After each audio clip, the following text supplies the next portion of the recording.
안녕하세요, 양스텔라입니다. 오늘도 함께 해주셔서 감사합니다. 고령자 운전자의 사고가 최근에 급증하고 있습니다. 가장 큰 이슈가 되고 있는 강릉의 급발진 의심 사고에서는 12세 손자는 안타깝게 사망했고 운전자였던 68세 할머니가 큰 부상과 함께 교통사고 특례법 위반으로 입건된 상황인데요. 바로 어제 처음으로 경찰 조사를 받았습니다. 많은 분들이 해당 사고 영상을 보셨을 텐데요. 여러 가지 정황과 도로의 CCTV 그리고 다른 차량들의 블랙박스 영상을 보면 급발진 사고가 맞는 것 같지만 이 사고를 정밀 감식한 국립과학수사연구원은 할머니가 기어를 조작한 뒤 과속 페달을 밟았다고 결론을 내렸다고 합니다. 그래서 현재 상황은 급발진 사고가 아니라 운전자 과실로 경찰이 할머니를 입건한 건데요. 유가족 측은 급발진이 아니라는 국가수의 결과에 대해 부실조사라고 주장하고 있습니다. 제가 보기에도 급발진으로 보이지만 경찰에서는 다음 달쯤 최종 수사 결론을 내린다고 합니다. 그리고 최근에는 경부 고속도로에서 7km를 역주행한 70대 고령 운전자가 있었는데요. 다행히 경찰이 도로를 지그재그로 운전해서 2차 사고를 예방하는 트래픽 브레이크 운전을 통해 역주행 운전자를 안전하게 갓길로 안내했습니다. 이렇게 최근에 늘어나고 있는 고령자 운전자 사고로 인해 고령 운전자의 안전을 위해서 정부에서 몇 가지 대책을 마련했는데요. 그 중에서 운전 능력을 평가해서 특정 조건에서만 운전을 허용하는 조건부 면허제가 도입된다고 합니다. 몇 가지 방안들이 논의되고 있는데요. 국토교통부의 2023년 교통사고 사망자 감소 대책을 보면서 해당 내용 설명해 드리겠습니다. 시청하시기 전에 좋아요만 한번 눌러주세요. 정부에서 2027년까지 교통사고 사망자 수를 50%까지 줄인다고 합니다. 그에 대한 대책들이 여러 가지 발표됐는데요. 그 중에서 이슈가 되는 내용이 65세 고령자에게 조건부 운전면허를 발급한다는 내용입니다. 하지만 국토교통부의 설명 자료에 의하면 조건부 운전면허를 경찰청에서 도입할 예정인 것은 맞지만 나이가 65세로 고정된 것은 아니고 신체 능력이나 인지 능력이 저하된 운전자들의 안전을 위한 대책으로 특정 나이를 기준으로 결정되는 것이 아니라고 하는데요. 아마 고령 운전자의 기준이 애매하기 때문에 일부 언론에서 65세로 보도를 한 것 같습니다. 참고로 현재는 65세 이전까지는 적성검사 주기가 10년이었다가 65세 이상이 되면 주기가 5년이 되고요. 만 75세부터는 3년으로 줄면서 추가로 고령 운전자 교통안전 교육이 필수가 되는데요. 이때 면허 취득 및 갱신 전에 인지능력 자가 진단이 포함된 2시간의 교통안전 교육을 실시합니다. 2019년부터 적용된 제도로 모르는 분들이 많으신데요. 어길 경우 과태료 3만 원이 부과되고 1년 경과 시 자동으로 면허가 취소됩니다. 따라서 고령자이신 분들은 교통안전 교육을 꼭 받으시거나 면허를 반납하면 지자체에서 교통비를 지원해주는 곳이 많으니까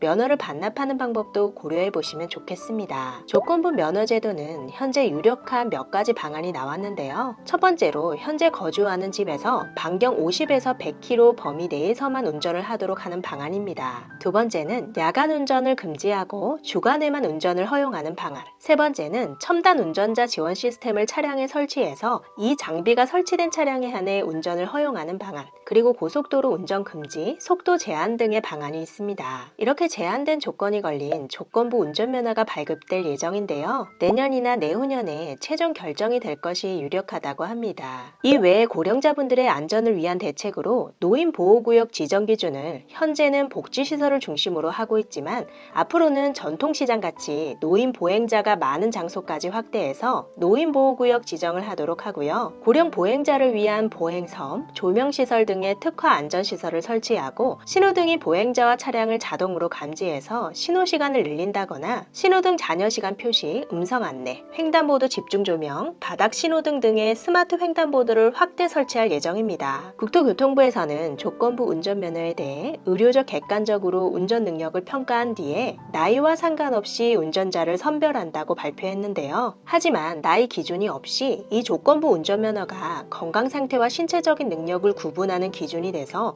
강제로 운전자 면허를 일부라도 뺏게 되면 어르신분들은 많지만 대중교통이 발달하지 않은 농어촌 지역 주민이나 고령 운전자가 많은 택시 등 운수업 종사자분들의 반발도 만만치 않을 것 같습니다. 또한 야간에 위급 상황이 발생한다거나 급하게 차량을 사용하게 되는 경우도 있을 수 있겠죠. 다른 사람의 생명을 앗아갈 수도 있는 고령자의 안전운전 문제와 가속화되는 초고령화 시대에 정년 이후에도 계속 운전으로 일을 해야 하는 생계와 직결되는 부분도 고려해야 할 부분인 것 같습니다. 갑자기 도입된다면 혼란이 클 것 것 같은데요. 여러분들의 의견은 어떠신지 댓글로 남겨주시면 감사하겠습니다. 끝까지 시청해주셔서 감사합니다. 영상이 유익했다면 주변 분들에게 공유해주시고 다음 영상에서 우리 또 만나요. 오늘도 행복하세요.